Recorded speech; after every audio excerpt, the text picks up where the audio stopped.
Y ahora estoy grabando y comparto pantalla. Comparto pantalla, perdón. Entonces, luego de haber visto la materia relativa al monitoreo de los componentes principales del ciclo hidrológico a nivel de cuenca, y haber visto los distintos análisis que se realizan usualmente en un estudio hidrológico para completar, corregir, extender series de datos. Nos centramos fundamentalmente en series de datos de precipitación, pero se sigue un procedimiento bastante similar cuando es necesario completar o extender series de datos de caudales en el caso de los caudales, sí, con algunas precauciones que yo se las recuerdo, ¿no es cierto? Que para completar series de caudales hay que comparar cuencas con regímenes más o menos similares. Es decir, si una de las cuencas tiene un embalse muy grande, claro, el embalse cambia fundamentalmente o de forma muy importante el régimen de caudales, y por lo tanto no es posible completar los datos de una cuenca que no tiene un embalse con datos de caudales de una cuenca que tiene un embalse. O por ejemplo, si una cuenca sufrió un cambio de uso de suelo muy importante, eso también afecta a los caudales, por lo tanto hay que tener cuidado para completar series de datos en aquella cuenca que no ha tenido esos cambios de uso de suelo. Bueno, en el fondo, lo que hemos llegado hasta ahora, y luego, ¿no es cierto?, con el cálculo de la precipitación a nivel de cuencas, utilizando una, o si se tiene más de una estación, que fue el práctico de ustedes la semana pasada, porque nosotros tenemos datos hidrológicos, precipitación, caudales fundamentalmente, que son las variables hidrometeorológicas más relevantes, tal vez en un estudio de cuenca. Viene ahora el análisis de probabilidades de estos datos hidrológicos, ¿no es cierto?, para tratar de entender con qué frecuencia ocurren determinados valores de precipitaciones o caudales. Y esto es lo que se denomina análisis de frecuencia en la hidrología, o probabilidades asociadas a la hidrología. En los dos libros que yo le subí a la carpeta compartida, ¿no es cierto?, cada uno de ellos tiene un capítulo sobre esta materia, así que échenle una mirada si es que es necesario para ustedes extender. Entonces, ¿por qué se realizan un análisis de frecuencia de datos hidrológicos? Y es fundamentalmente, ustedes deben entender, ¿no es cierto?, que tanto los futuros ingenieros en conservación de recursos naturales o los futuros ingenieros forestales van a tomar decisiones de gestión del territorio, y esas decisiones van a tener algún efecto a futuro sobre los componentes del ciclo hídrico. Entonces pueden hacer variar, ¿no es cierto?, los valores de cada uno de los componentes, y por lo tanto tener un efecto. Por ejemplo, si es alguna decisión de cambio de uso de suelo, eso va a afectar a los caudales. En fin, si se hace una determinada intervención, puede ocurrir algo u otro, pero también, ¿no es cierto?, asociado a lo que está ocurriendo, ya el convencimiento de que el cambio global está afectando también el comportamiento de las variables hidrológicas. Entonces, los análisis de frecuencia surgen con la necesidad de conocer cuál es el comportamiento a futuro de una variable hidrológica. Y el objetivo de un análisis de frecuencia es poder ver justamente con qué frecuencia, ¿no es cierto?, si es una frecuencia muy alta, muy baja, se presentan o se superan o no se superan valores determinados de una variable hidrológica, sea esta precipitación, caudales o alguna de las otras que puedan ser de interés. ¿Y esto para qué? Por ejemplo, para el diseño de obras hidráulicas. A lo mejor los estudiantes que van a ir hacia la profesión de ingenieros forestales les va a corresponder, por ejemplo, diseñar una alcantarilla, ¿no es cierto?, sobre la cual se va a construir un camino, y la alcantarilla debe ser capaz de dejar pasar un caudal determinado, un caudal máximo, porque si la alcantarilla es muy pequeña, lo que ocurre, ¿no es cierto?, es que ante una crecida de cierta importancia, la alcantarilla no es capaz de dejar pasar ese caudal y se destruye el camino, pero tampoco se puede llegar al extremo de construir una alcantarilla inmensa en un camino que a lo mejor es menos relevante, pero entonces tiene que haber un cierto equilibrio. También en estudios de disponibilidad de caudales, ¿no es cierto?, cuál es la disponibilidad que de una cuenca se puede obtener, por ejemplo, para abastecer de agua potable a una comunidad o para diseñar un sistema de riego, o también, ¿no es cierto?, para estudiar en los ríos cuáles son los niveles de agua en los cauces, para delimitar, por ejemplo, zonas inundables, ¿no es cierto?, y aquí pensando tal vez en los estudiantes, los futuros ingenieros en conservación de recursos naturales, ¿no es cierto?, que trabajen en ordenamiento del corredor fluvial o en restauración de ríos, siguiendo probablemente nosotros vamos a seguir también el ejemplo de algunos otros países donde están haciendo enormes esfuerzos para renaturalizar muchos ríos y por tanto hay unos programas con muchos recursos justamente para restaurar el corredor fluvial y volverlo a una condición ecológica relativamente de mejor calidad. Entonces, en todo este tipo de estudios, ¿no es cierto?, reitero que cualquier decisión que se tome, ¿no es cierto?, va a tener un efecto futuro y por lo tanto, entonces, lo que nos interesa es cómo la variable hidrológica se podrá comportar a futuro, entendiendo que tenemos algún conocimiento de la variable, pero en el pasado. Entonces, tenemos una serie de datos obtenidos de registros desde los últimos años, pero queremos ver si la variable se podrá seguir comportando a futuro en forma al menos similar a cómo se comportó en el pasado. Bueno, aquí voy a poner algún ejemplo bastante sencillo. Este es un esquema que muestra una sección transversal del valle de un río. Eso que está en azul, ese medio semicírculo, ¿no es cierto?, corresponde al cauce, por donde está escurriendo el agua, asumiendo que puede ser el nivel de aguas bajas, ¿no es cierto?, ha dejado de llover y por tanto el cauce está siendo alimentado fundamentalmente por el flujo base y por lo tanto no son niveles elevados de agua. Entonces, la pregunta podría ser, bueno, ¿qué pasa si se utiliza parte, ¿no es cierto?, de esta terraza? Probablemente es posible utilizarla, y aquí estoy exagerando, ¿no es cierto?, colocando, por ejemplo, un diseño de una obra, una casa, en este caso, dibujito, pero podría ser la instalación de un puente, por ejemplo, o en el caso de una restauración, decir, bueno, esta zona se inunda y no se inunda, dependiendo de cuán frecuentemente se inunda, será, por ejemplo, la selección de especies a establecer, perdón, en esta zona, porque, claro, si se inunda muy frecuentemente, es muy probable que uno no pueda llegar a plantar robles, por ejemplo, que requieren suelos profundos y que no se inunden, entonces habrá que elegir alguna otra especie. Entonces, bueno, también entonces la pregunta es, bueno, ¿es este nivel, con qué frecuencia se inunda este otro nivel? O, por ejemplo, si hay un tercer nivel, ¿cuál es de acá? En este caso, ¿no es cierto?, es el ejemplo de una construcción. Y entonces la pregunta que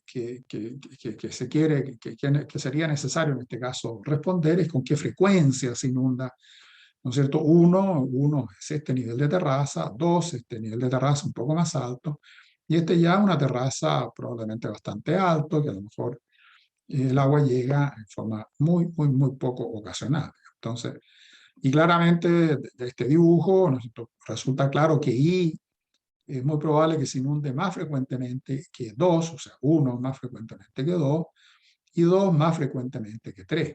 Entonces eso surge, bueno, cuán probable es que la zona 1 o la 2 o la 3 se inunde, y eso entonces va asociado a tener que responder cuál es la probabilidad de que 1, 2 o 3 se inunde, ¿cierto? A mayor probabilidad significa que cada zona se va a inundar mucho más frecuentemente, y si que la probabilidad de que 1, 2 o 3 se inunde, ¿no es cierto?, estaría asociado. En este caso, le vuelvo a decir, es un caso de la instalación de una casa o de un barrio, ¿no es cierto?, hay una menor seguridad para los habitantes.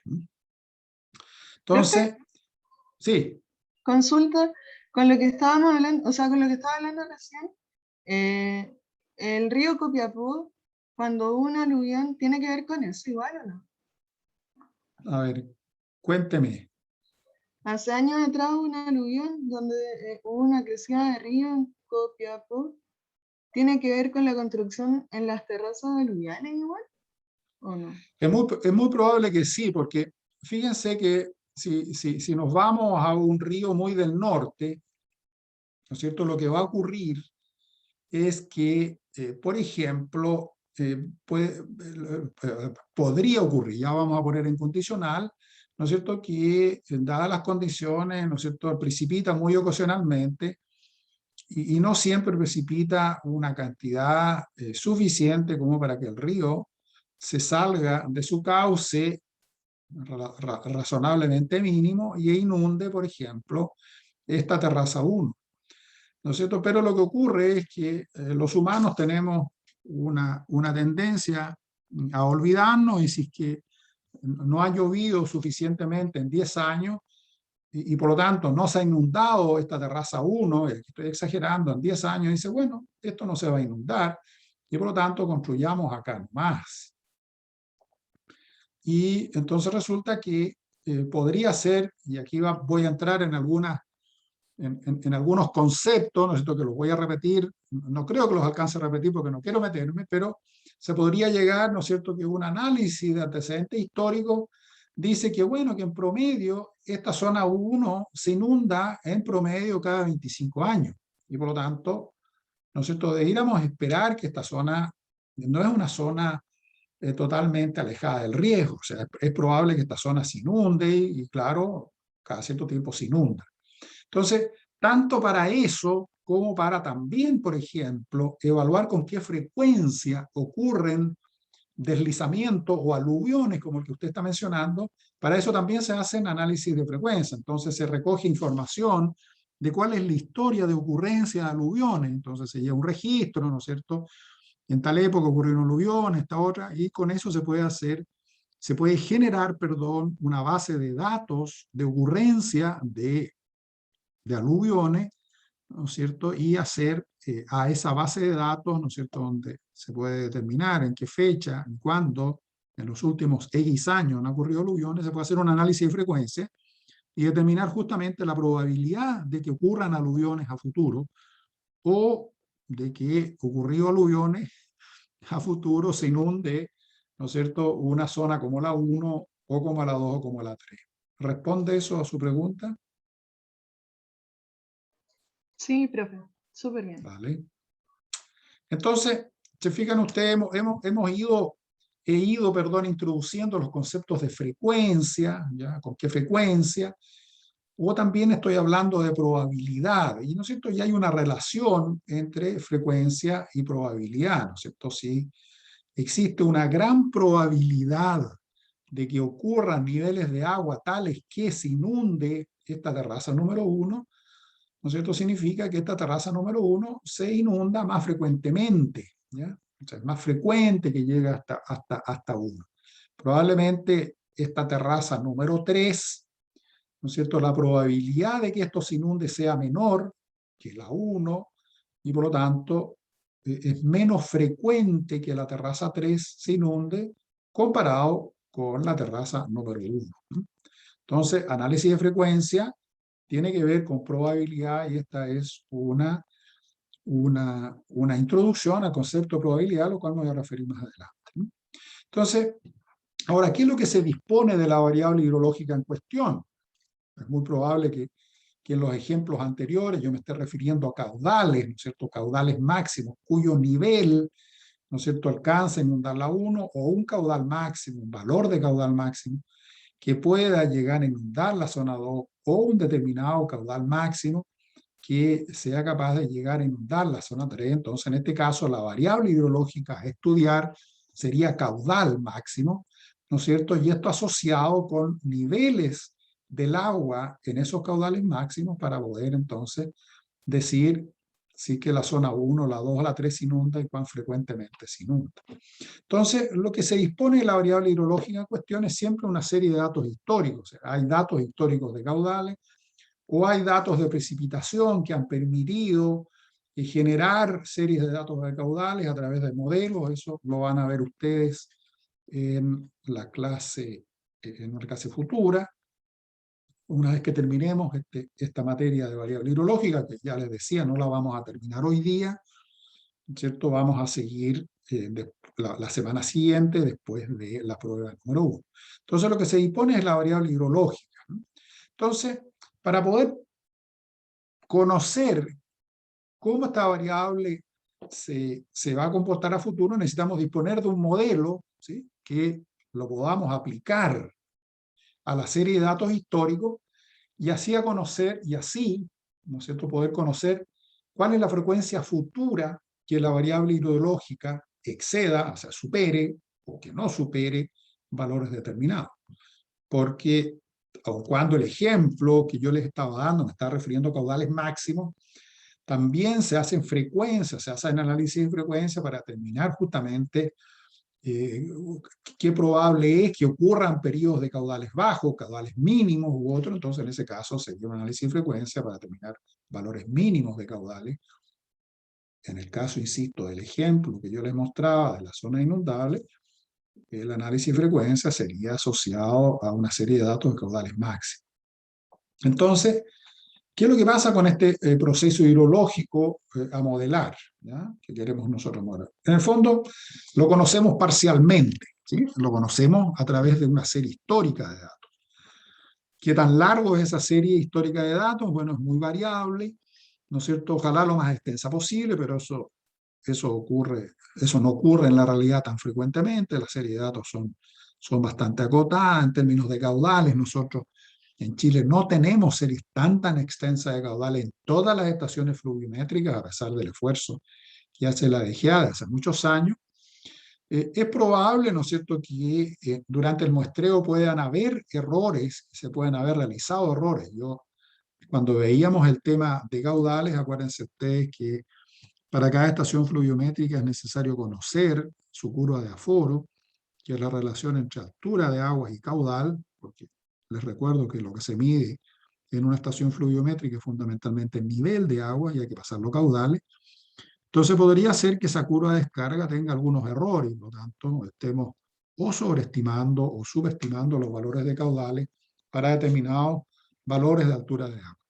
La otra pregunta, ¿no es cierto?, y que tiene mucha relación hoy día con el efecto del cambio climático, es si que a futuro esta variable hidrológica se va a comportar en forma similar a como lo hizo en el pasado. Y ahí, aun cuando no se hablaba todavía de cambio climático, este era un claro elemento de incertidumbre, porque, por ejemplo, podría ser que la serie de datos histórica sea representativa de un periodo muy húmedo en una cuenca determinada o muy seco en una cuenca determinada, pero los efectos de cambio climático y las claras indicaciones qué es lo que va a pasar con precipitación y temperatura a futuro y sus efectos en los caudales también a futuro, ¿no es cierto?, hacen un poco más impredecible el comportamiento. Entonces, efectivamente tiene mucho más razón esta pregunta. ¿Se va a comportar a futuro esta variable hidrológica en forma similar a como lo hizo en el pasado?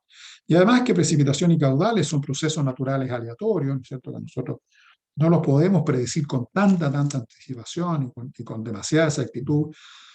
Ya les presenté algunos ejemplos del uso de información desde satélites para determinar precipitación, ¿no es cierto? Hay modelos de predicción de corto plazo. En el tema de los caudales es un poco más difícil, ¿no es cierto? Pero a nivel de precipitación sí es posible hacerlo, pero son espacios de tiempo, son tiempos relativamente acotados. No a futuro es en años siguientes.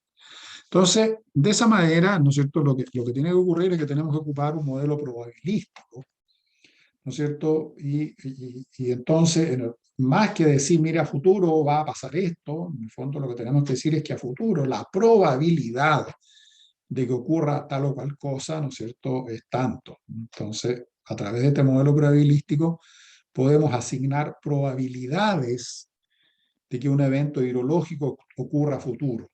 ¿Cuál es la probabilidad que en los próximos años ocurra un caudal máximo de un valor determinado? O que ocurra un valor mayor, un caudal mayor que un valor dado. Si estamos haciendo un estudio de sequías, podríamos hacer, bueno, ¿cuál es la probabilidad que a futuro, ocurran eventos de caudales mínimos en tales o cuales periodos? Entonces, la probabilidad, entonces con este modelo probabilístico es posible hacer una proyección de cuál es la probabilidad que la variable hidrológica estudiada, caudales máximos, mínimos, precipitaciones máximas, mínimas, medias, lo que ocurra, exceda o no valores determinados. Entonces, El análisis de frecuencia, ¿no es cierto? ¿Cuál es el propósito de un análisis de frecuencia en hidrología? Ya, surge de la necesidad de estimar futuras probabilidades de eventos hidrológicos. Y esto lo reitero, porque a veces he preguntado qué es lo que es un análisis de frecuencia, y la respuesta tiene que incluir la palabra mágica, que es probabilidades, porque que no me pone probabilidades. Bueno, lo otro, la necesidad de estimar futuros eventos hidrológicos, para eso llamamos a uno de estos mentalistas, ¿no es cierto?, que tiene una bolita de cristal, pero digamos en ingeniería, ¿no es cierto?, lo que pretendemos nosotros es estimar probabilidades de que a futuro ocurran valores determinados que se excedan o que no se excedan valores determinados de una variable hidrológica. Y solamente para recordarles algo que sin duda vieron ustedes en estadística, la probabilidad es, ¿no es cierto?, una función cuyo rango es el conjunto de números reales entre 0 y 1. Entonces, la probabilidad de X, ¿no es cierto?, está entre 0 y 1, la probabilidad del evento cierto es 1, ¿no es cierto? Si nos vamos, ¿cuál es la probabilidad de lanzar una moneda al aire y sacar caricello? Bueno, eso es 1. Bueno, también podría ocurrir que caiga de canto, pero ya no podemos ir exagerando un poco, digamos, ¿no? Ahora, algunas cuestiones, ¿no es cierto?, para variables continuas, por ejemplo, precipitación y caudal, son variables continuas y pueden tomar cualquier valor, ¿no es cierto? ¿Cuál es la probabilidad de que una variable X sea igual a B? Aquí voy a ponerle un ejemplo y le voy a preguntar, se lo voy a preguntar, asumiendo que la precipitación promedio anual en Valdivia sea de 2.000 milímetros. Voy a simplificar, yo creo que es un poco más, pero es para simplificar. 2.000 milímetros al año. Esa es la precipitación promedio anual. Y esa precipitación promedio anual, ¿de dónde viene? Viene, ¿no es cierto?, de una serie de datos histórica, ¿no es cierto?, de precipitación, y la precipitación promedio anual es la media de las precipitaciones que se registraron en Valdivia en los últimos, qué sé yo, 20 años. Este es el ejemplo que yo les estoy poniendo. A futuro, si nosotros conocemos que la probabilidad media en los últimos años, la probabilidad media, el promedio de las mediciones registradas en Valdivia de precipitación anual, es de 2.000 milímetros. ¿Cuál creen ustedes que es la probabilidad que a futuro, en un año cualquiera, en Valdivia, ocurran 2.000 milímetros? ¿Se atreverían ustedes a responder eso?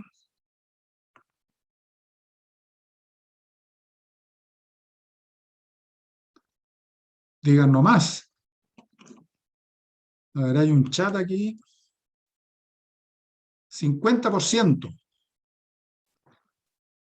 50%. Ya don Bastián Ramírez se lanzó a la piscina diciendo que él cree que la probabilidad que a futuro ocurra en Valdivia una precipitación anual de 2.000 milímetros es del 50%. Es decir, 1 cada 2 años, más o menos, va a ocurrir una precipitación de 2.000.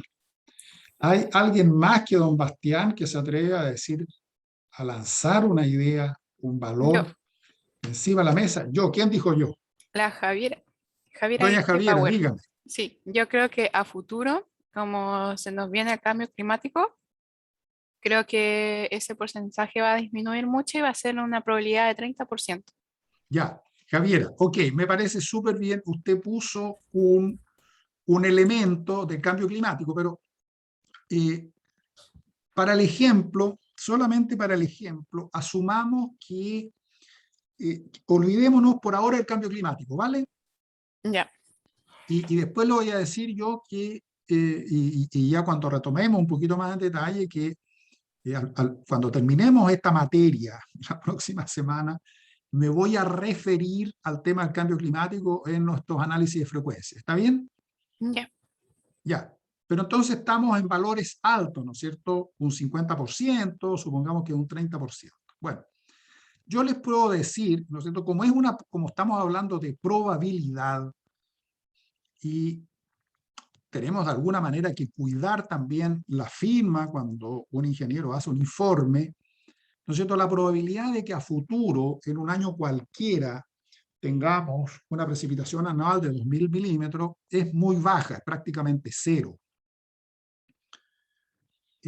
Porque pero usted me dice, sí, profe, pero es que si el promedio es 2000 milímetros, ya, pues, pero si a futuro llueven 2000,01 milímetros, pues eso es diferente, ¿no es cierto? O 1999,99. Los 2000 milímetros, ¿qué error tienen en la medición? ¿Vale? Entonces, lo que ocurre es que en variables continuas, precipitaciones caudales lo son, la probabilidad de que X tome un valor igual que B, es decir, X es precipitación media anual en Valdivia, que la precipitación media anual en Valdivia sea igual a 2000 milímetros, es prácticamente cero. Y por lo tanto, entonces, en estas variables continuas, se expresa la probabilidad más bien como la probabilidad de no excedencia, es decir, ¿cuál es la probabilidad que a futuro, la precipitación media anual, ¿no es cierto?, sea menor o igual que un determinado valor, o cuál es la probabilidad de que a futuro tengamos una precipitación, en este caso una precipitación anual mayor que 2000 milímetros, o cuál es la probabilidad no excedencia, ¿no es cierto?, nos expresa cuál es la probabilidad de que a futuro tengamos una precipitación anual en Valdivia menor o igual que 2000 milímetros, ¿sí? Y en ese caso, les vuelvo a preguntar, como precipitación y caudales son variables continuas, entonces voy a preguntar, ¿cuál es la probabilidad que a futuro la precipitación anual en Valdivia, X, sea menor o igual que 2000 milímetros? ¿Me puede usted contestar ahora? 100%. ¿Quién dijo eso? Yo, María Inés. Doña María Inés. No, aquí está reprobada. La Yo quería decir precipitación... 0%. ¿Ah? Yo Pero quería decir menor, 0. Quería decir 0. que la probabilidad sea menor o igual a 2000 milímetros. ¿Es cero? Que a futuro, ¿no es cierto?, en un año cualquiera, la precipitación sea menor o igual que 2000 milímetros.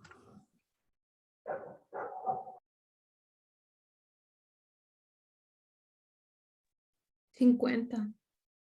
Dígalo fuerte. 50%. ¿Quién lo dijo? Que no alcanzo a ver quién está hablando. Noemí. Ya, no, efectivamente tiene mucha razón y se acerca a la realidad, ¿ok? Pero eso es solamente, ¿no es cierto?, si los valores de precipitación anual se distribuyen normalmente, ¿sí? Porque si se distribuyen normalmente, ¿no es cierto?, sobre la media hasta el 50% de los datos y bajo la media hasta el 50% de los datos. Por lo tanto, desde ese punto de vista, usted tendría razón, insisto, solo si la distribución de los valores de precipitaciones media anuales en Valdivia se distribuyese normalmente. Pero de todas maneras es una aproximación, ¿no es cierto? Ok, son valores de 30, 40, digamos 50%, podría ser por ahí, ¿ya?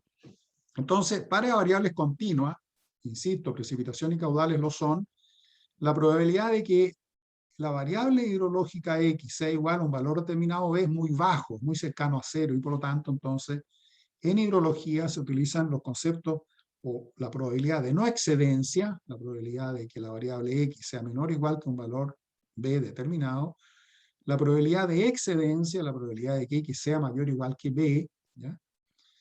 Que me contestó, me dijo la precipitación de que X sea menor o igual que B es un 50%, ¿no es cierto? Y por lo tanto, la precipitación de que X sea mayor que B también es un 50%, y eso les vuelvo a decir, sería correcto si los datos, si los registros de precipitación de nuestra serie de datos se distribuyesen normalmente.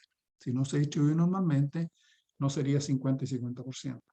Y periodo de retorno también es un concepto asociado a frecuencia o probabilidades, el intervalo de tiempo promedio en años en que un evento hidrológico es igualado o excedido una vez, ¿ya? Entonces, cuando uno habla del periodo de retorno, se habla mucho, ¿no es cierto? Este es un caudal que se excede una vez en 5 años. 5 sería el periodo de retorno. ¿Va?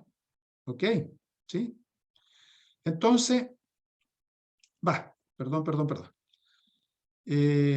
¿No es cierto? Si un evento hidrológico igual a mayor que B ocurre una vez en 20 años, la probabilidad de excedencia es el inverso del periodo de retorno, y la probabilidad de no excedencia, ¿no es cierto? La probabilidad de X sea menor o igual que B e igual a 1 menos la probabilidad de X sea mayor o igual que B, ¿no es cierto? Porque la probabilidad de no excedencia más la probabilidad de excedencia es 1, porque sería el evento cierto, ¿no es cierto? La probabilidad de no excedencia es 1 menos 1 sobre T, ¿no?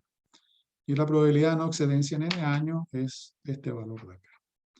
Ya, entonces, este es un recordatorio porque sí, no quiero meterme después de esto. El análisis de frecuencia, entonces surge la necesidad de estimar futuras probabilidades de eventos hidrológicos, y esta variable hidrológica, precipitaciones máximas, caudales máximos, mínimos, lo que sea la variable hidrológica a estudiar, ¿no es cierto? Necesitamos disponer de un modelo que relacione la variable hidrológica con su probabilidad de excedencia, de no excedencia o periodo de retorno, ya que están, ¿no es cierto?, relacionadas.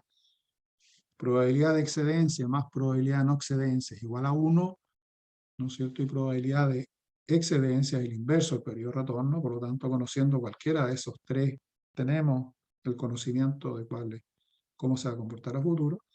Y de esa forma, ¿no es cierto?, teniendo este modelo, podemos determinar cuál es la probabilidad de excedencia o la de no excedencia o del periodo de retorno para cada valor de la variable hidrológica que se requiera, ¿vale?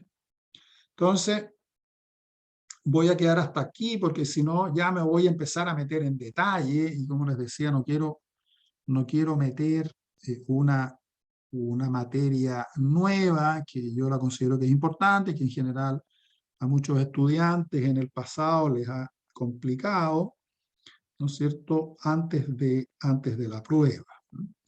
Lo que sí les quiero contar, bueno, un cuentecito que lo cuento todas las veces, hace ya una cantidad de años, y muchas veces cuando hay un aluvión en Santiago lo tienden a mostrar en la tele. Ocurrió en un invierno una crecida muy grande en el río Mapocho, que empezó a erosionar algunas construcciones que habían en la orilla del Mapocho, porque el borde del Mapocho se había ido rellenando y se había construido unas canchas de tenis, me acuerdo, ¿no? Hubo una crecida que empezó a socavar, el río llegó a un nivel, ¿no es cierto?, y trató de ocupar su cauce antiguo, y empezó a erosionar esta cancha de tenis, y se notaba en la filmación que las canchas de tenis y algunos autos que estaban estacionados ahí empezaron a caer al Mapocho y fueron arrastrados por las aguas. Eso fue un mes de julio.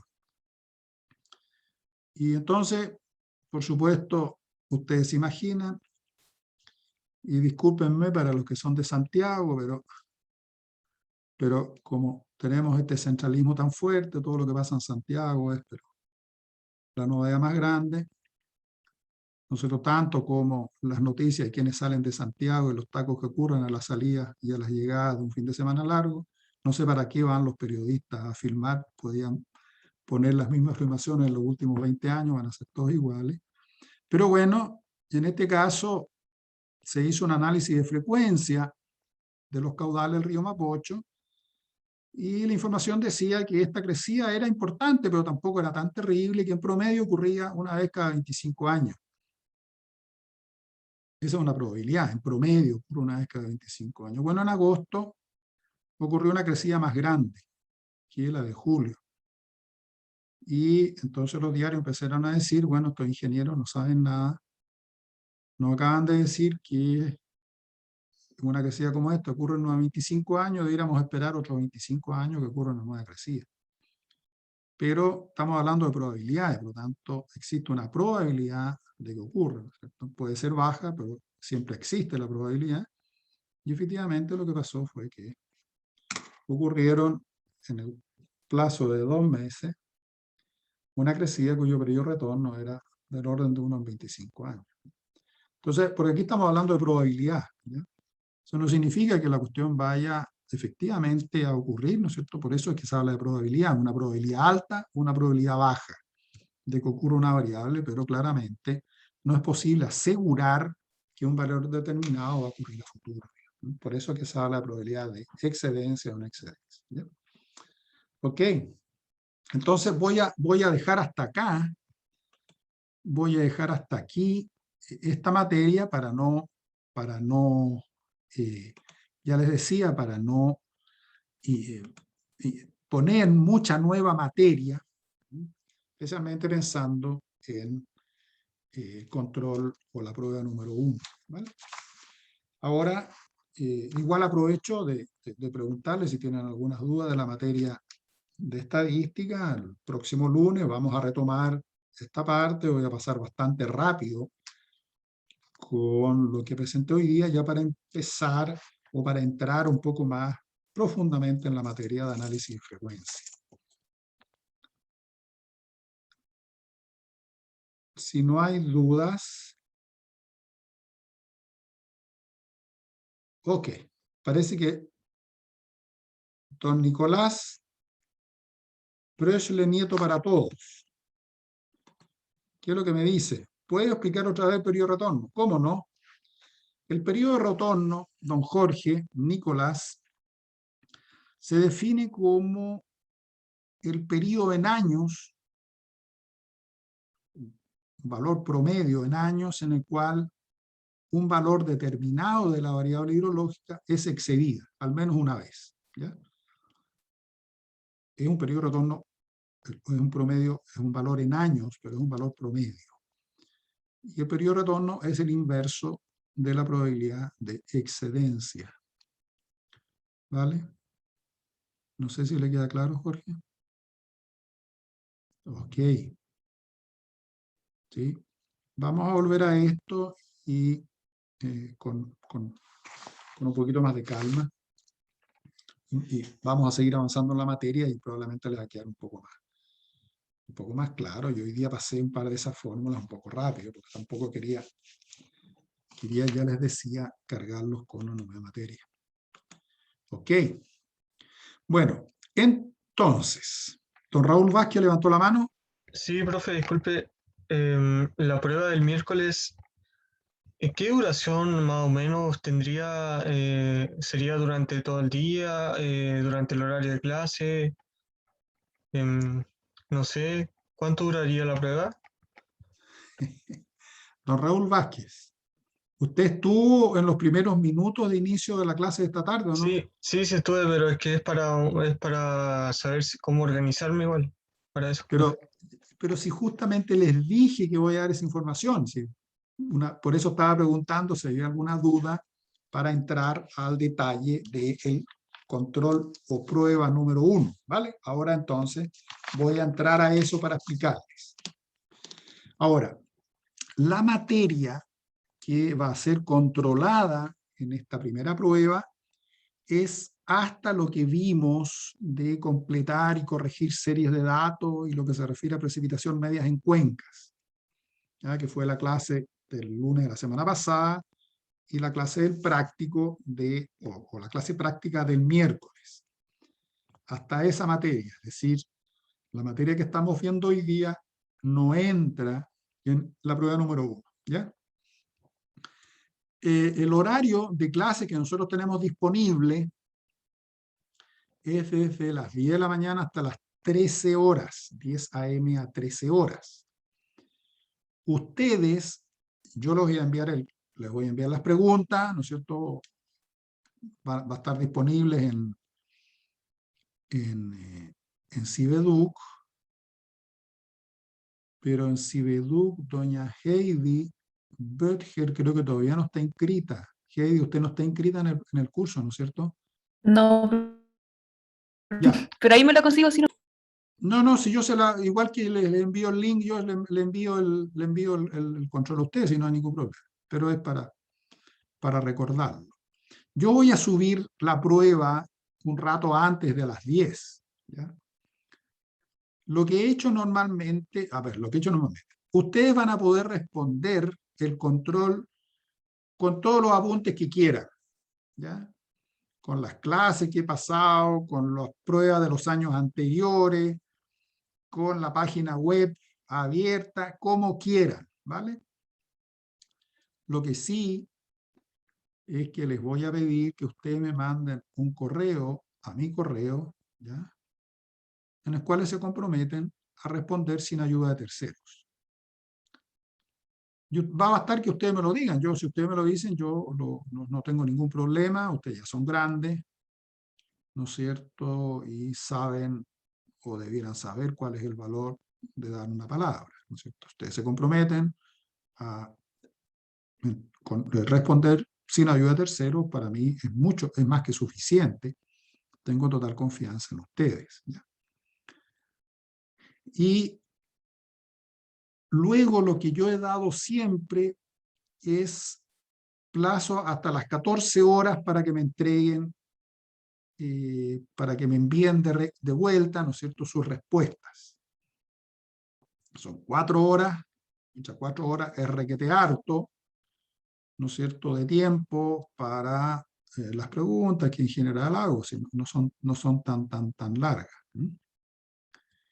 Ahora, también ha ocurrido que algún estudiante, si tiene problemas de conexión, o qué sé yo, puede sencillamente mandarme un correo cuando les vuelva la conexión y le diga, profe, yo me acaba de devolver la conexión, o que no he podido enviarle. No se preocupen de esa parte, me avisan nomás.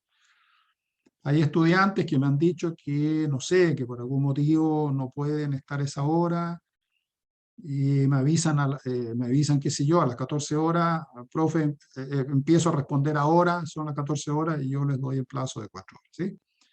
No, Raúl, ¿está más o menos claro esa forma? Sí, profe, mucho más claro. Gracias. Ya. ¿Tienen todos claro entonces? Poco antes de las 10, ustedes van a tener las preguntas. Tienen hasta las 14 horas para enviarme las respuestas.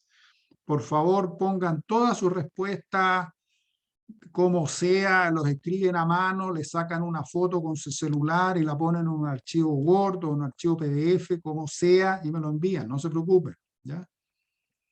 De una forma súper rápida también. Si hacen un gráfico, le sacan una foto con el teléfono y la suben como imagen.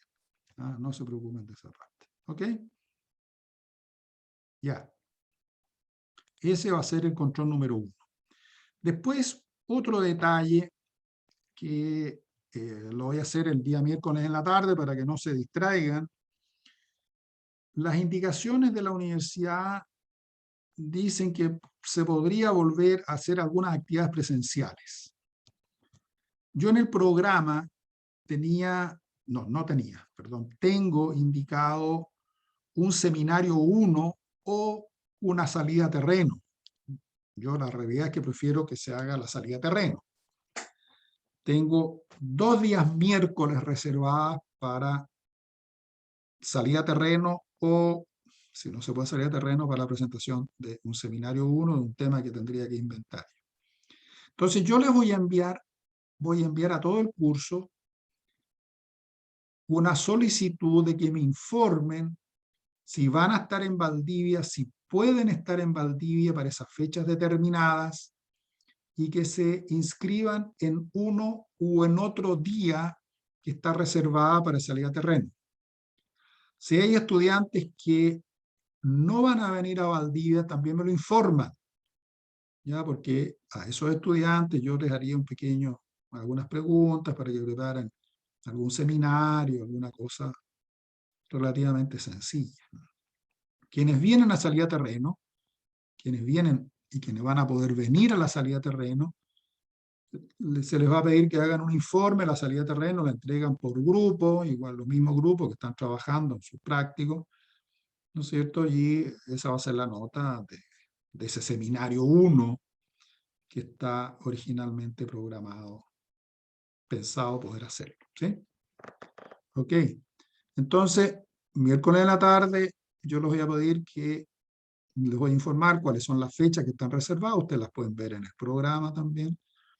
Y les voy a preguntar que me empiezan a decir si pueden o no estar acá, y cuál es su preferencia respecto al día. Ahora, si todos van a salir a terreno. Vamos a tener que ver, porque tampoco se puede salir con grupos muy grandes. Y entonces, bueno, si todos vienen, tal vez habría que destinar otro miércoles, pero yo no tengo ningún problema. Efectivamente, la última semana de octubre y la primera de noviembre, esas son las fechas que están propuestas. ¿Ok? Ya, ¿les queda claro entonces? Sí, profe. Don Dago Parra dice que sí. Ya, Profesor, don Bastián. este correo que menciona usted que debemos mandarle con el compromiso de hacer la prueba solos, ¿hasta cuándo hay plazo para mandarlo? O sea, puede ser hoy durante el día, mañana o el miércoles durante el momento de la prueba. Bueno, en el fondo cuando quieran. Lo que normalmente les pido, porque me es más fácil a mí también, de alguna manera, ver quienes cumplen, incluso quienes no me lo envían, no crean que les voy a poner mala nota en el control, ¿eh?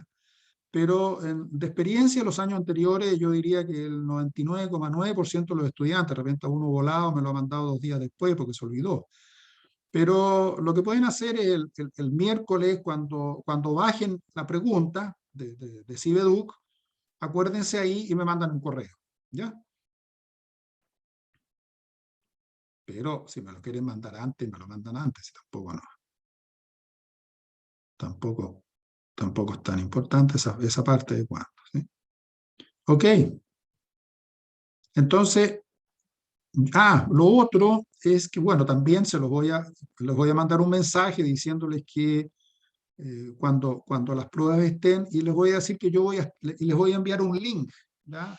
Por si acaso tienen ustedes alguna duda de las preguntas, voy a tener un Zoom abierto desde las 10 hasta las 10:30 más o menos, por si acaso tienen ustedes alguna duda y se conectan directamente a esa sesión para preguntarme a mí, ¿sí? ¿Ok? Ya. ¿Estamos entonces? Sí, profesor. Nos vemos pronto. Ya, que estén bien. Nos vemos. Chao, profe, Ya. cuídese. Chao, Gracias, Ya, igual. profe, que tenga buena igual. tarde.